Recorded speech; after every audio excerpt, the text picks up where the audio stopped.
As you scale your business, there is a type of bottleneck that almost nobody talks about it.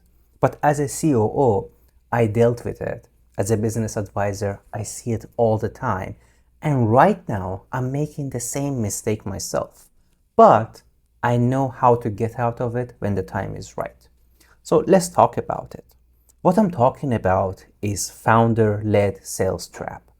And in this video, I'm going to show you what it is and tell you step by step how to get out of it and how to build a sales team as well. Let's go. I'm going to draw some cool pictures with my pen over here, so we're going to have some fun together. Okay, founder-led sales trap.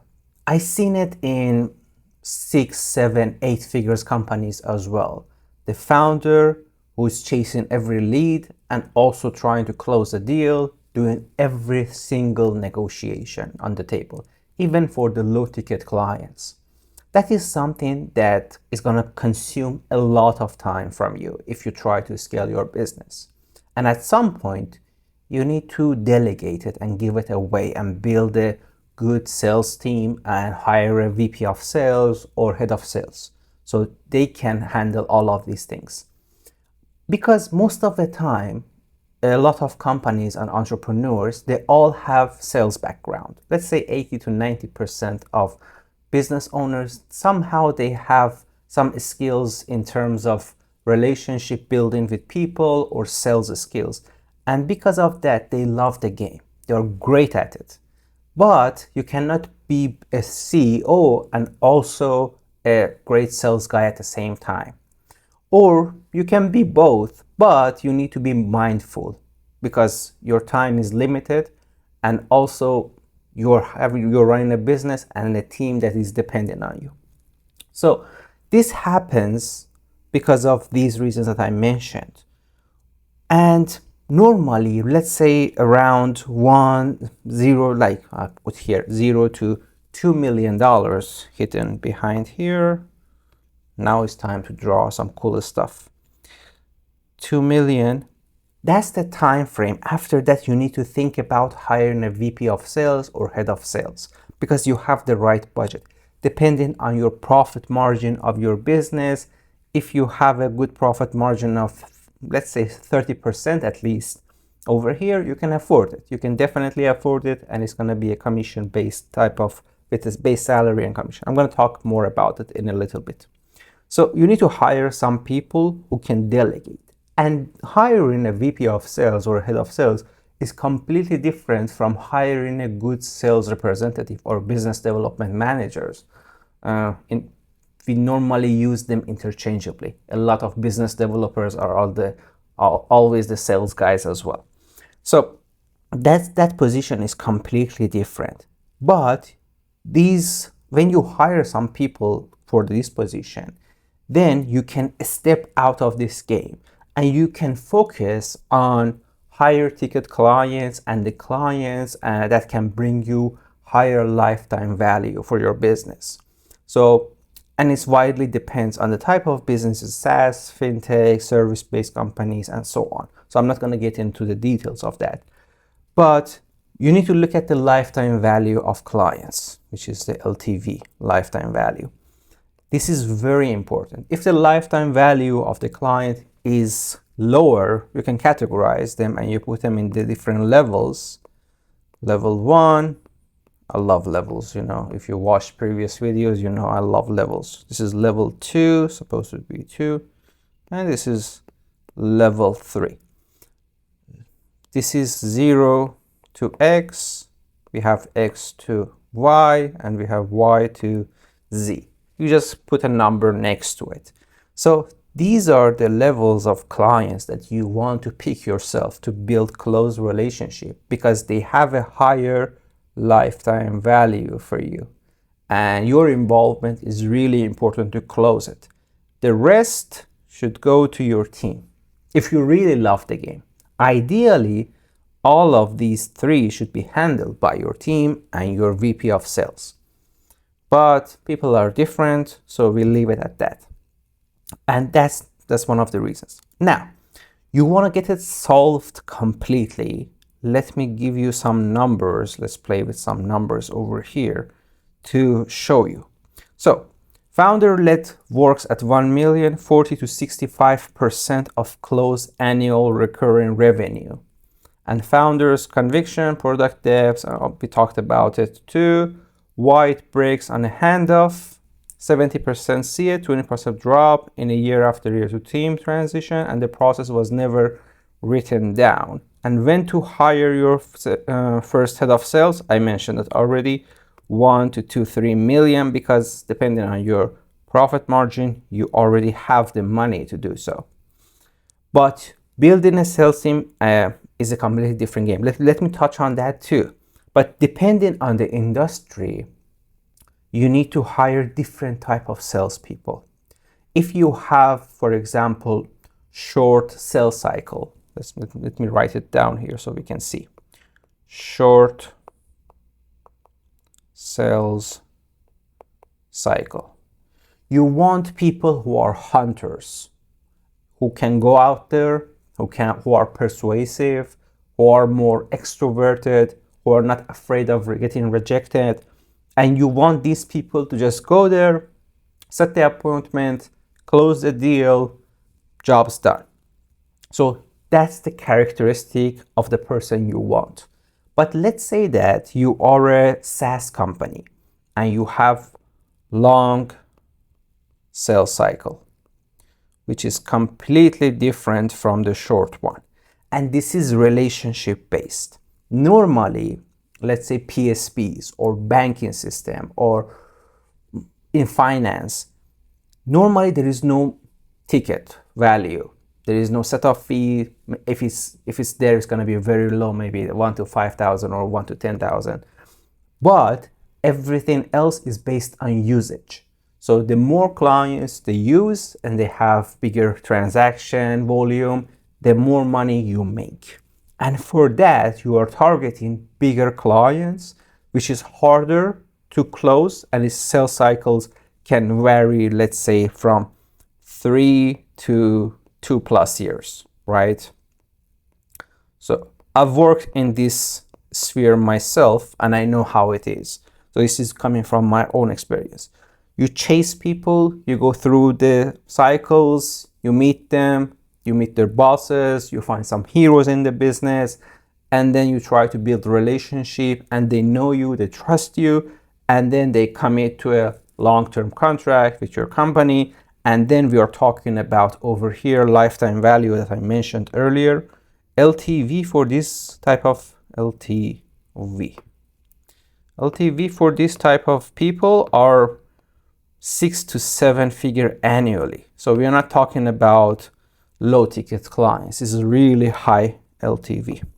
For these clients are 6, 7, or even 8 figures, right? So these are high level clients. For this type of people, like sales cycles, I would hire people that are introverted, but they have that extroverted tendencies as well. Why say I like you should hire someone who is introverted for a long sales cycle? Because introverted people are really like to build relationships. They care deeply. So it's all about relationship. Write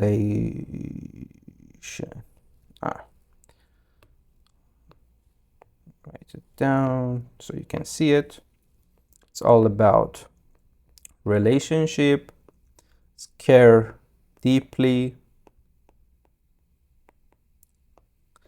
and they value their clients and the satisfaction too. They value clients. So I leave it at that. How do I know that? Because I'm an introvert myself, but I'm more like an extroverted introvert. So I love the introverted side, solitude, and all of those things. At the same time, I would like a good conversation and building deep connection and relationship with people too. And that's why I was really good at long sales cycles. I was chasing them, but I wasn't too pushy. I didn't need the sales to be immediate. So I had more time to build that relationship with people. And a lot of people to this day, they're friends too. So that's one of the reasons the characteristics of that people in your company is going to be slightly different based on the product or the service that you're offering to your clients.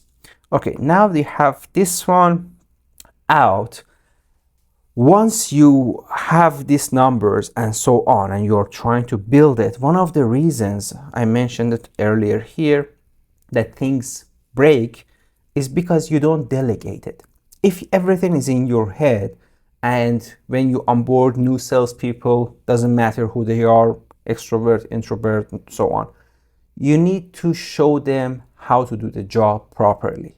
That training is very important, which is going to lead us to what's coming next, which is the solution. Okay, wow, what's the solution over here? Let's talk about solutions. If you want to build a good sales team, then you hand it off to a VP of sales or head of sales. If that person comes to your organization and see, oh, everything is a mess, they need to build it from scratch. Of course, you say, okay, that's their job, I'm paying them for it. True, but you can make their lives easier and you can come up with some structure in your business as well before handing it off.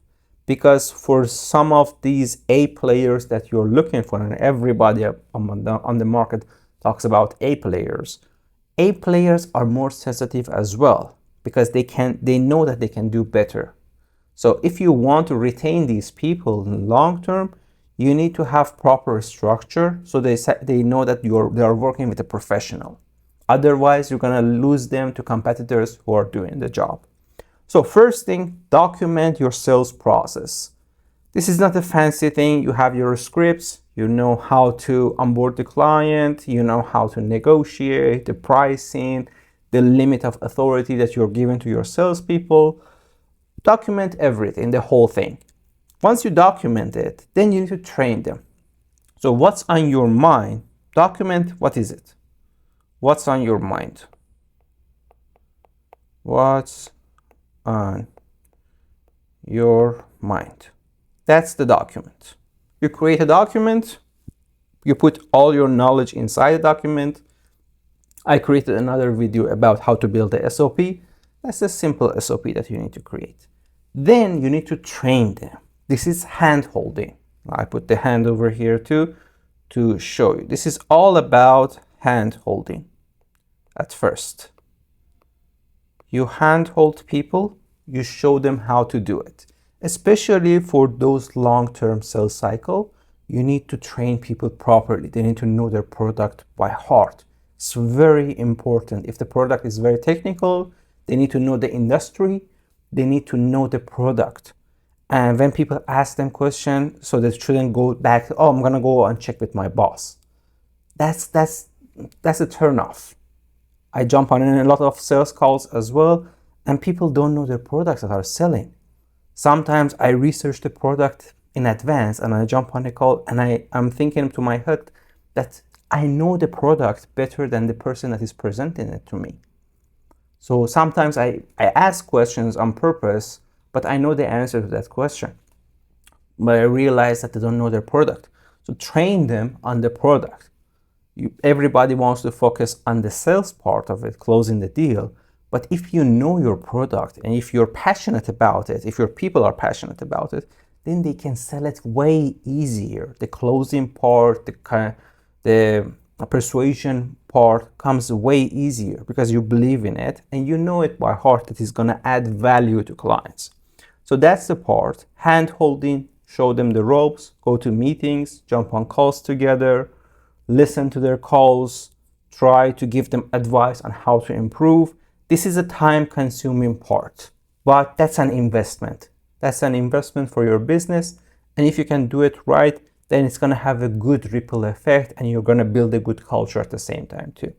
So that's the hand-holding part. Once this is done, then you have your VP comes in and voila, the team is going to scale without you. So you don't need to be in every conversation, every negotiation, bring in leads. People are going to do it for you. And you're going to have a 41% higher close rates as well. Now, let me go to this one. Yeah, I think I covered everything over here. Scale, train, and so on. I built multiple sales teams, and then I hired some VPs, and then sometimes it was like for B2C, sometimes it was for B2B. I've done it all, both of them, and they are completely different. The characteristic of people, what are the expectations, and so on is extremely different. And one thing that I mentioned earlier, I'm doing it myself. For this company, content creation is part of the marketing. I don't call it sales, but I jump on the sales calls too. I try to close it because my business right now is a one-man show. But at the same time, once I realize a certain level, I need to delegate too. So that's for another company that I'm COO for. That's something that we are doing it at the same time. I and the other CEO, my co-founder, we are both doing it.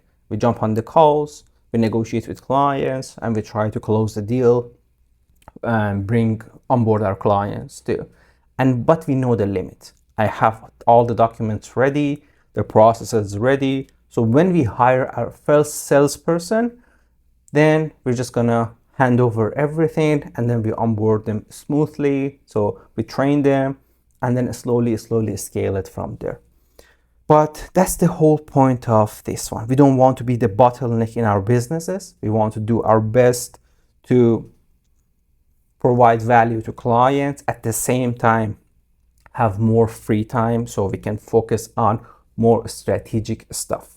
And that's one of the things, one of the traps that a lot of founders fall into when they try to scale the business. Well, hope you got value. Sorry I rambled too much over here. Hope we had some fun. You just can ridicule my handwriting, that's fine. But subscribe to the channel, like this video. And if you want to work with me, you can watch this video right over here. I have it about this. It's all about the solver program.